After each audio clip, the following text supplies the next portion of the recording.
Hi guys, good to be with you tonight. Yeah, it's been a hot one today. I mean, like summertime hot. We hit probably 97. I think they said the heat index was 102, and I'm like, I'm sorry, it's 102.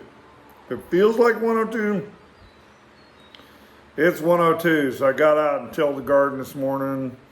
It lasted until about 10 o'clock and wore me out, but we got a pretty cool one going so far. We got some more to plant and that kind of thing, but kind of neat to get out in the garden. Brought back memories of being back in my dad's and my grandmother's gardens. And my grandmother Kirk had a garden out of this world, and she was in her 70s and 80s when I remember going visiting her. And we would hit the strawberry rows, and she had two big old rows, if not more, of just these incredible strawberries. And guy, you could eat them as soon as you got there. You could just start eating them. But she would like point her finger at you. Need to save some of those, because we had a little pouch thing or box or little basket thing we're supposed to put them in. And so we'd save some, but boy, the big ones, nah, they never got a chance. You just eat the big ones.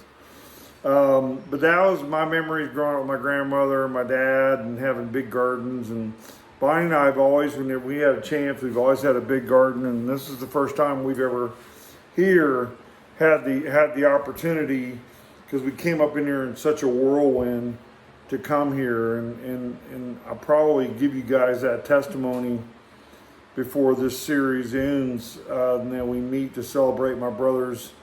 That might be the last one before I go celebrate his life with everybody. I'll tell you how we came to obtain this property and the events that led up to it, because it's incredible.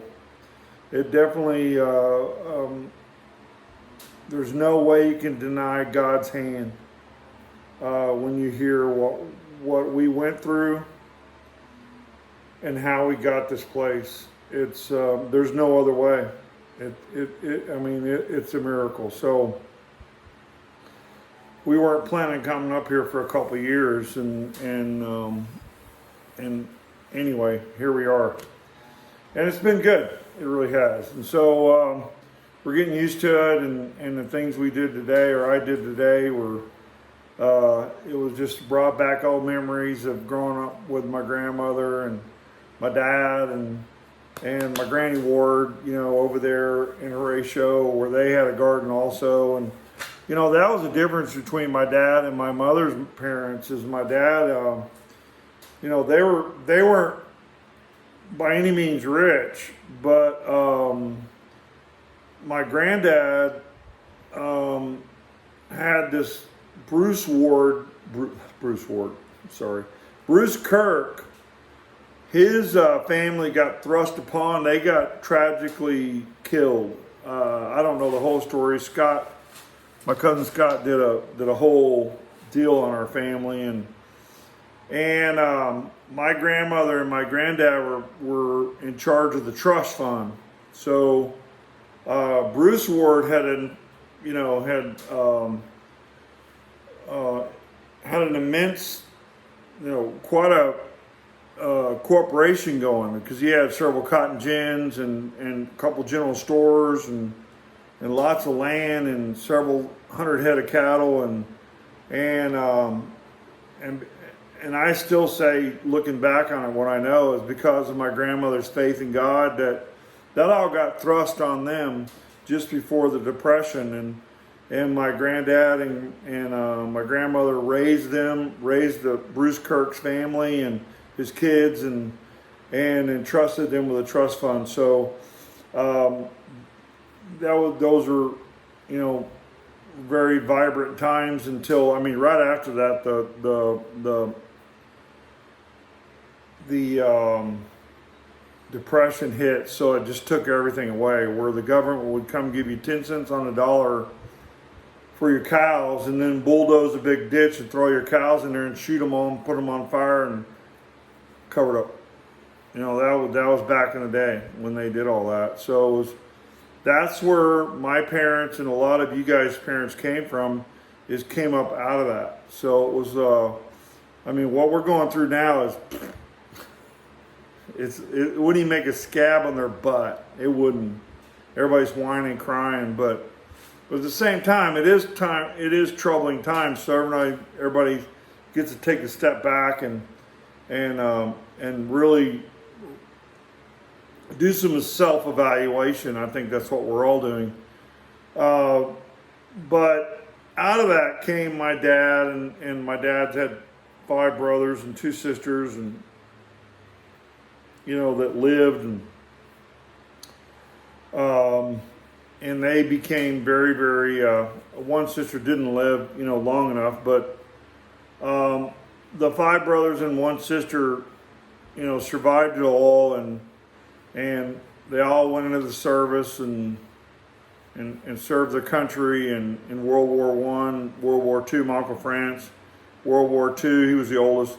World War II was the other 4 brothers in the Korean War, and a lot of trials and tribulations. Nothing compared to what we went through at all. And so, I guess my point is that out of that came these Kirk families and the Ward families, and my dad's family were pretty well to do, while he was growing up, compared to my mom's, who had 10, and she was the youngest of 10, and my Granny Ward and Paul Ward were not well off, and they had to scrimp and save for everything they got. Money was a lot, you could buy more with it back then you could now, but because of inflation. But my granddad actually cut cross ties with an axe for 10 cents a tie. And, we say now, oh my God, but I mean, the value of money was right now it's just so out of whack. You don't even know what anything's worth. You don't. I mean, I don't. There's no way a truck's worth $80,000. You can forget that. That's just blown out of proportion. It's not worth that. It's not. I'll just say. But, and then my mom and dad, my mom's side of the family, they had to grow everything they had. They canned. They had a huge garden. Whatever they got, they got. Whatever they were lucky enough to get meat, they got it. And that's the first time I remember eating canned meat. Didn't like it. But, when that's all you got, you learn to like it. So you can't be spoiled. We shouldn't be spoiled now, even though we all are. Trust me, we all are spoiled rotten. Electricity, you name it. They didn't have electricity back then. They didn't have running water. They sure didn't have toilet. They had an outdoor, that kind of things. And, we've come a long way. That's why I say this nation, what this flag represents, this nation is the greatest nation to ever live and to ever exist. And because of our faith in God and through the years, and because of our loyalty to Israel, because it biblically says, he who blesses Israel will be blessed, who curses Israel will be cursed. And our country's always blessed Israel. And we're about to have a great awakening happen. I've been very adamant to a lot of people, and I'm to the point of obnoxious, and I can't help that, because I love these people. I love y'all. I love people, and I have such a compassion for people that if they knew what I knew, they would crawl across glass to tell someone they loved about it. And that's just how I feel. It's how compassionate I am. Even with my older brother, I'm very compassionate about how much he had love for his heart, in his heart. And even though he had trouble, I mean, I have people right now that just hate certain people in public office. And right here, I won't even mention it. You already know. And because of the hate is so bad that if you mention certain names, they just go off with hatred. So that in itself is a telltale story of who they listen to and what they listen to, because there's no room for brotherly love and what this country was founded on. There is no room for hate. It's a wonderful thing that if you guys don't know about Q, you need to know about Q, QAnon, and the logo is, the motto is, where we go one, we go all, and that's the way it should be. I know my brother, if he would have known about it, I tried to tell him about it here and there, but he listened a little bit. And the things that he stood for back in the day that he rebelled against in the 70s were spot on. I mean, we all thought they weren't, and they were against society and against the government and blah, blah, blah. But they were lying to us all. They were. And so now that I know this, and I've known it for quite some time, you can't ignore it. And I'm telling you, somebody turned me onto a book back in the 90s, the early 90s, called The Brotherhood of Darkness. And you know, I'm not one to remember authors and stuff like that. I probably should if I was going to mention it. But like I said, this is spontaneous. This is just stuff that I pray about and the Lord bring it up and just speak through me. But there's a book called The Brotherhood of Darkness. You guys need to look that up. I read it back in the 90s. And so everything that's going on right now, it was foretold, and who controls things and mind control and all that stuff. And you want to talk about conspiracy. The CIA started the conspiracy stuff. And like I said, I don't want to use this platform right now to start that. It's just where it went, because that was what my brother was about. It was all about that, you know, big brother's watching and you can't trust them. Like I say, we are more than an eighth of Indian, Cherokee. He was even trying to get, I think he even got the papers, he just never filed them. He just wanted the paperwork proof. But, you know, there's a saying that's been out there pretty soon, you know, hey, you know, you can trust the government, just ask the Indian. And I'm not anti-government by any means, but when we've been fooled into thinking that they are one thing and they're not, that's when we all need to take control and stand up, one nation under God, and one nation, you know, we need to be united and not divided. It is a shame. But, you know, now that rant and rave, you know, like I say, this is a tribute to my brother. And I think part of that is a tribute to my brother, because he was kind of radicalized back in the day. Like I said, he had a chance to go to Annapolis on a math, accepted under, you know, I'm talking about trigonometry and geometry. He was a genius, and they wanted him, but he didn't go through with it. I think somewhere down the line he saw the light and didn't like where it was going. You know, and it wasn't long after that they killed Kennedy. So this is about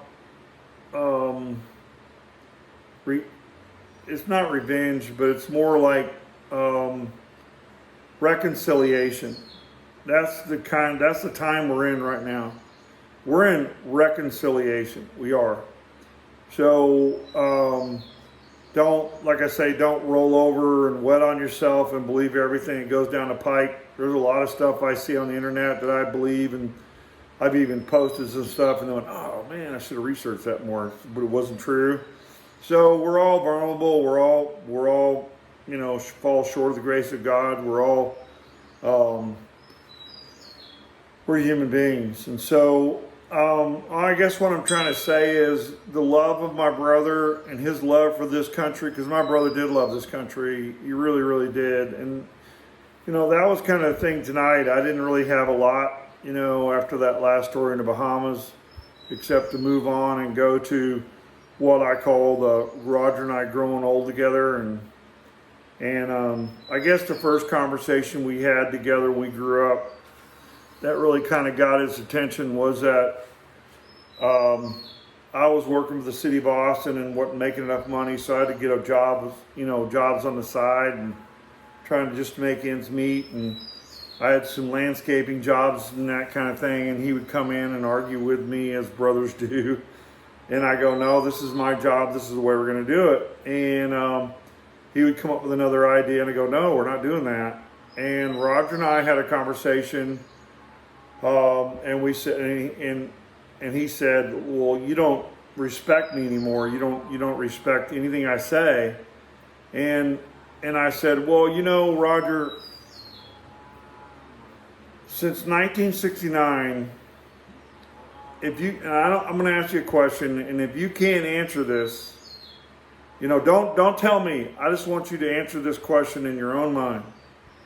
Since 1969, if you can tell me that you've been straight or sober or clean for 6 months at a time, then I'll start listening to. Then I would probably respect you again. I said, but you need to ask yourself that question. And I said, then again, and I'm just telling you, if you want me to look up to you like I did when I was younger, because you are a very intelligent young man, that when you can tell me that you've been straight, sober, and clean for a year, I'll respect you and I'll listen to what you have to say, because up to this point, your view of reality is distorted. And at the time, I'd been clean and sober for 12 years. 0. And so, man, I'd never had a clearer view of my life and what was going on in the world. And very, very sharp. And probably the most in my whole life. And he really sat back and thought about that, because he wasn't a dummy. And we never had an argument after that. Never. We didn't. And he knew what I was talking about was true. And it's the truth. Like I say, I loved him so much. I still love him. I always will love him. Why I want to highlight the good times, that's probably the worst time I'll ever highlight a tribute to my brother. But I did it because he wasn't incoherent all the time. He was very conscious about what was going on in the world and stuff, and he tried to convey that to a lot of people. He really, really did. I think to the point where he just said, you know what? I'm doing my own thing. I'm not that way. I won't be quiet because I'm convicted. There is a word in our language called commit. And in the Hebrew, Greek concordance, where we got the word commit, it talks about committing things. And when you commit, it compares it to the camel in the desert kneeling down and rolling its load off its back and committing that load onto those who are going to carry it on.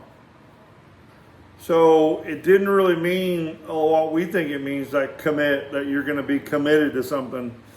The true meaning of it, and several times in Old Testament, New Testament both, was if I commit myself to the Lord, I'm going to kneel down, I'm going to roll off my troubles and my worries and things that are just dragging me down, and I'm committing them to the Lord.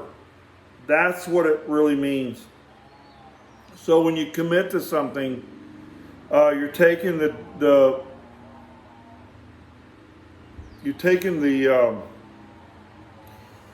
weight of your life, and you kneel down and you commit it to whatever your next adventure or lot in life is. And so that's what I'm here to tell you right now. My brother committed his life to try to enlighten people and let them see what was really good.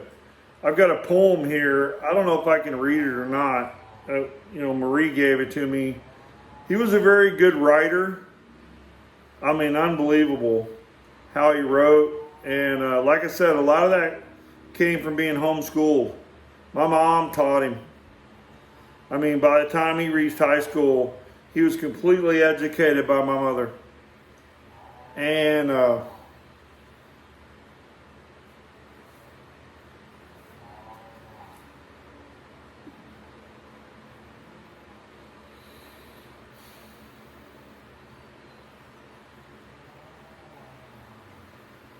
hats off to Barbara Jean. This is one I'm assuming he wrote when he was in Colorado Springs with his family.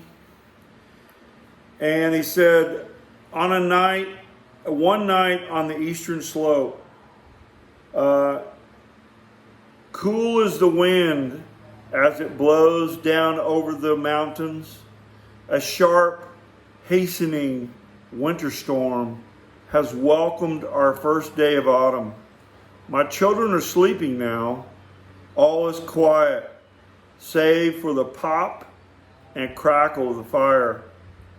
Ah, yes, it is warm, standing here so close to the fire that my pants stand quick stings to the back of my legs as I walk to my chair to write. Whenever the tiring softness of right arrives in its solitude and darkness, time seems to hold the imagination in a rapsody of quietness, unequaled by any other time of day.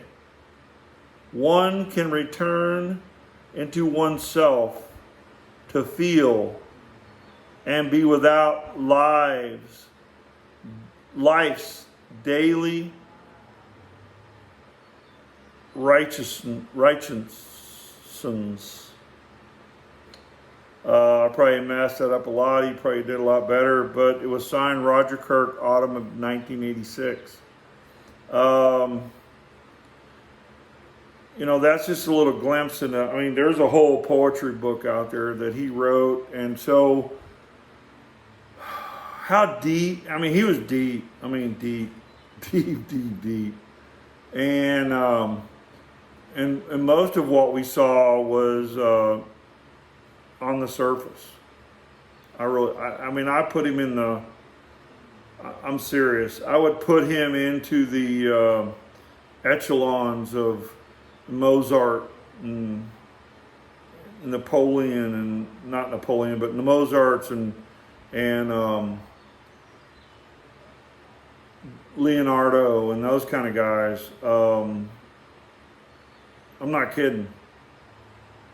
I mean, I was there with him daily and watched him go, and it just blew my mind.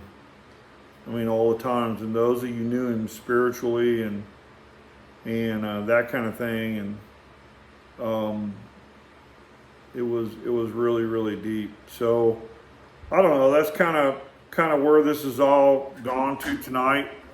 Like I say, I'm raw. This is spontaneous. Didn't plan on any of it.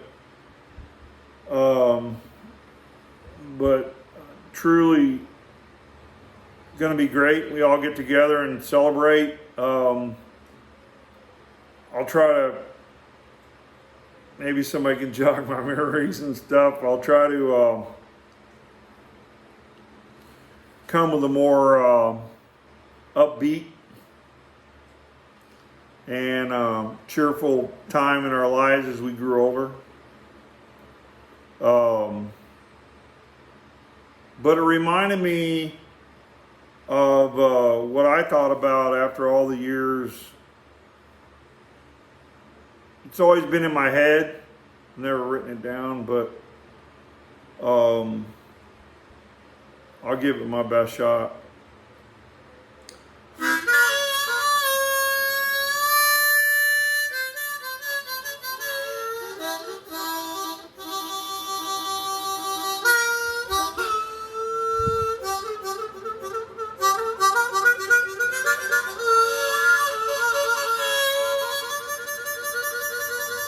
Yeah, you gotta have the blues to sing 'em, baby.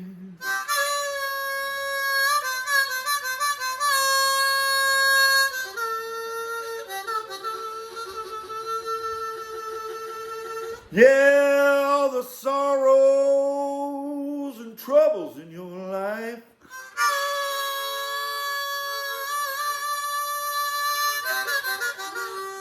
I said you gotta have the blues to sing 'em, baby.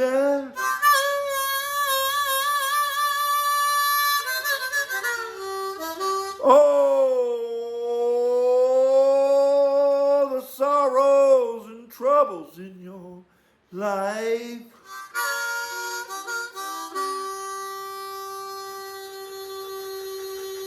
Cause if you don't experience those things,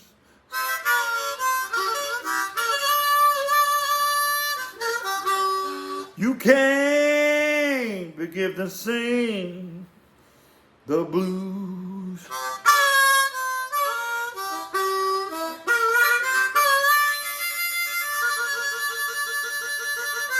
You gotta have the blues to sing 'em, baby. And that is what's right. Cause you ain't got the blues,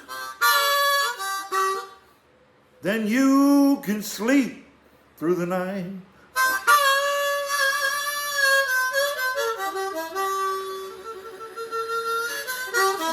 And that's a tragedy of this song.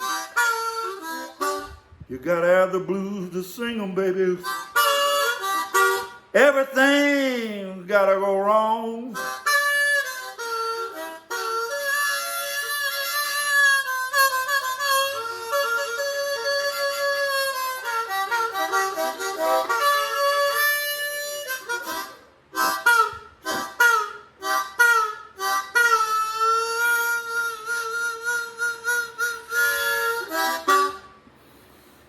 Love you guys.